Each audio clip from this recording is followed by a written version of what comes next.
अच्युतं केशवं कृष्णदामोदरं रामनारायणं जानकीवल्लभम। प्रिय विद्यार्थियों, देश के भविष्य, अपने माता पिता की आंखों के तारों, आप सबके बीच में महाभारत से आपके बीच में आज मैं क्वेश्चन सीरीज लेकर के आया हूँ। इसलिए प्रभु श्री कृष्ण को समर्पित मैंने जो उनका सबसे प्रिय धुन जो है उसके साथ मैंने इस आज वीडियो सेशन की शुरुआत की है। और इस वीडियो सेशन की शुरुआत के साथ ही आपको मैं बता दूं कि हमें अपने धर्म शास्त्रों और साथ ही साथ हमारे धार्मिक ग्रंथ जितने भी हैं उनके विषय में अति आवश्यक है कि हम लोग जानकारी रखें, क्योंकि हमें अपने धर्म शास्त्रों के विषय में जानकारी होना अत्यंत आवश्यक है। हमें अपने धार्मिक ग्रंथों के विषय में जानकारी होना अति आवश्यक है, ताकि हम लोग अपने धार्मिक ग्रंथों को जान सकें। तो हमारा सबसे पावन ग्रंथ में से एक महाभारत भी, जिसके रचयिता महर्षि वेदव्यास थे। तो उस पाठ से जो भी जितने भी महत्वपूर्ण प्रश्न हैं, प्रश्नों की ओर अब हम लोग चलते हैं। प्रथम प्रश्न हमारे बीच में है कि सबसे बड़े पांडव कौन थे। तो सबसे बड़े पांडव का नाम युधिष्ठिर था। इसके पश्चात दूसरा महत्वपूर्ण प्रश्न है कि सबसे बड़ा कौरव कौन था। तो सबसे बड़ा कौरव का नाम था दुर्योधन। इसके पश्चात अगला इंपॉर्टेंट प्रश्न कि पांडवों की माता का नाम बताइए। तो पांडवों की माता का नाम कुंती था। इसके पश्चात अगला इंपॉर्टेंट प्रश्न, कुरुक्षेत्र के युद्ध के दौरान अर्जुन का सारथी कौन था। तो कुरुक्षेत्र के दौरान अर्जुन का जो सारथी थे वो हमारे प्रभु श्री कृष्ण थे। इसके पश्चात अगला इंपॉर्टेंट प्रश्न है कि कौन सा चरित्र अपनी वफादारी के लिए जाना जाता है और अक्सर उसे भीष्म पितामह कहा जाता है। तो भीष्म। अगला इंपॉर्टेंट प्रश्न कि पांडवों और कौरवों दोनों के गुरु कौन थे। मतलब दोनों के ही गुरु कौन थे जो कि दोनों को ही शिक्षाएं दिया करते थे। तो द्रोणाचार्य जो थे वो दोनों के गुरु थे, केवल पांडव के ही नहीं बल्कि कौरव के भी गुरु थे। इसके पश्चात अगला इंपॉर्टेंट, क्योंकि गुरु किसी से भेदभाव नहीं करता है। गुरु के लिए कोई दुश्मन भी होता है, वह भी उसका परम हितैषी होता है और उसका सबसे प्रिय शिष्य होता है। इसके पश्चात अगला इंपॉर्टेंट प्रश्न, किस पात्र ने पास के खेल में महत्वपूर्ण भूमिका निभाई जिसके कारण पांडवों को वनवास हुआ। तो शकुनी ने के कारण ही। इसके पश्चात अगला इंपॉर्टेंट प्रश्न कि दुर्योधन की पत्नी कौन थी। तो दुर्योधन की पत्नी का नाम था भानुमति। इसके पश्चात अगला इंपॉर्टेंट प्रश्न कि युधिष्ठिर की पत्नी कौन थी। तो युधिष्ठिर की पत्नी का नाम द्रौपदी था। इसके पश्चात अगला इंपॉर्टेंट प्रश्न है कि कौन सा पात्र अपनी पौराणिक सुंदरता के लिए जाना जाता है और अर्जुन की पत्नी है तो सुभद्रा जो है। इसके पश्चात अगला इंपॉर्टेंट प्रश्न है 11वां नंबर प्रश्न कि कुंती और भगवान सूर्य के पुत्र कौन थे। तो कुंती और भगवान सूर्य के पुत्र का नाम कर्ण था, जो कि एक महान दानवीर था जिसने कवच और कुंडल, जो कि सबसे उसका जीवन रक्षक था, उसने भी उसे समर्पित कर दिया। कर्ण ने अपना कवच कुंडल भी दान में दे दिया था। इसके पश्चात अगला इंपॉर्टेंट प्रश्न है कि कर्ण की माता कौन थी। तो कर्ण की माता का नाम क्या था। तो कुंती था। इसके पश्चात अगला इंपॉर्टेंट प्रश्न है कि भीम की पत्नी कौन थी। तो भीम की पत्नी का नाम द्रौपदी था। इसके पश्चात अगला इंपॉर्टेंट प्रश्न है कि किस पात्र को सांप बनने का श्राप मिला था और बाद में अर्जुन ने उसे बचाया था। तो उलूपी को। इसके पश्चात अगला इंपॉर्टेंट प्रश्न, कौरव पक्ष में सबसे शक्तिशाली योद्धा कौन था। तो कौरव पक्ष में सबसे शक्तिशाली योद्धा जो था उसका नाम भीष्म था। इसके पश्चात अगला इंपॉर्टेंट प्रश्न है कुरुक्षेत्र का युद्ध कितने दिनों तक चला था। तो कुरुक्षेत्र का युद्ध प्रिय बच्चों 18 दिनों तक चला था। इसके पश्चात अगला इंपॉर्टेंट प्रश्न, कौरव सेना के प्रधान सेनापति के रूप में कौन कार्यरत था। तो प्रारंभ में भीष्म थे और फिर द्रोण और बाद में कर्ण हुए। इसके पश्चात अगला इंपॉर्टेंट प्रश्न है 18वां नंबर प्रश्न कि युद्ध के दौरान भीष्म को मारने के लिए अर्जुन ने किस हथियार का इस्तेमाल किया था। तो शिखंडी की चाल और दिव्य बाण का प्रयोग उसने किया था। इसके पश्चात अगला इंपॉर्टेंट प्रश्न कि अंतिम युद्ध में दुर्योधन को किसने मारा। तो अंतिम युद्ध में दुर्योधन को मारने वाला शख्स का नाम भीम था। इसके पश्चात अगला इंपॉर्टेंट प्रश्न है कि उस दिव्य हथियार का नाम बताइए जिसका प्रयोग अर्जुन ने कर्ण को हराने के लिए किया था। तो अंजालिका वस्त्र। अगला प्रश्न हमारे बीच है प्रिय बच्चों की युद्ध के दौरान किसने अर्जुन का मार्गदर्शन किया और भगवत गीता की शिक्षा दी। तो भगवान श्री कृष्ण ने। इसके पश्चात अगला इंपॉर्टेंट प्रश्न कि किस पात्र ने पांडवों को धोखा दिया और युद्ध में कौरव पक्ष में शामिल हो गया। तो युयुत्सु।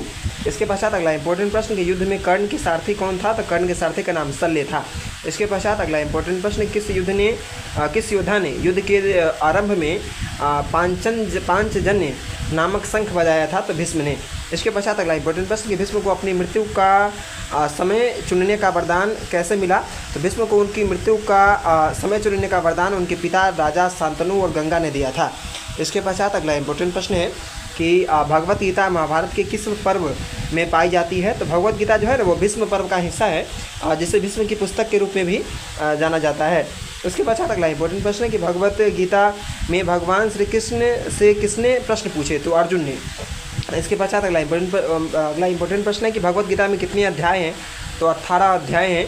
अगला इंपॉर्टेंट प्रश्न है कि भगवत गीता का कौन सा अध्याय कर्तव्य के निस्वार्थ कार्य की अवधारणा पर चर्चा करता है? तो अध्याय 2 जो है प्रिय बच्चों, जिसे सांख्य योग से नाम से जाना जाता है, वह अध्याय जो है ना वो कर्तव्य के निस्वार्थ कार्य की अवधारणा पर चर्चा करता है। इसके पश्चात 30वां नंबर प्रश्न हमारे बीच में है, उस युद्ध क्षेत्र का क्या नाम है जहाँ भगवान भगवत गीता वार्तालाप हुआ था? तो कुरुक्षेत्र। इसके पश्चात अगला इंपॉर्टेंट प्रश्न है कि भगवत गीता के अनुसार जीवन का अंतिम लक्ष्य क्या है? तो भगवत गीता के अनुसार जीवन का अंतिम लक्ष्य है आत्म साक्षात्कार और परमात्मा से मिलन अर्थात मोक्ष। इसके पश्चात अगला इंपॉर्टेंट प्रश्न है कि भगवत गीता में कौन सा योग मार्ग कृष्ण जैसे व्यक्तित्व भगवान के प्रति समर्पण पर जोर देता है? तो भक्ति योग। इसके पश्चात अगला इंपॉर्टेंट प्रश्न है कि भगवत गीता की उस अध्याय का नाम बताइए जहां भगवान श्री कृष्ण ने अपना सार्वभौमिक रूप प्रकट किया है? तो अध्याय 11, जिसे विश्व रूप दर्शन के नाम से भी जाना जाता है। इसके पश्चात अगला इंपॉर्टेंट प्रश्न है कि भगवत गीता में अग्नि द्वारा अर्जुन को दिए गए दिव्य धनुष का क्या नाम है? तो गांडीव। इसके पश्चात अगला इंपॉर्टेंट प्रश्न कि भगवत गीता वार्तालाप में कौरव पक्ष के किस योद्धा ने अर्जुन का सामना किया? तो द्रोण ने। इसके पश्चात अगला इंपॉर्टेंट प्रश्न है कि महाभारत के लेखक कौन थे? तो महाभारत के लेखक का नाम ऋषि व्यास था अर्थात वेद व्यास।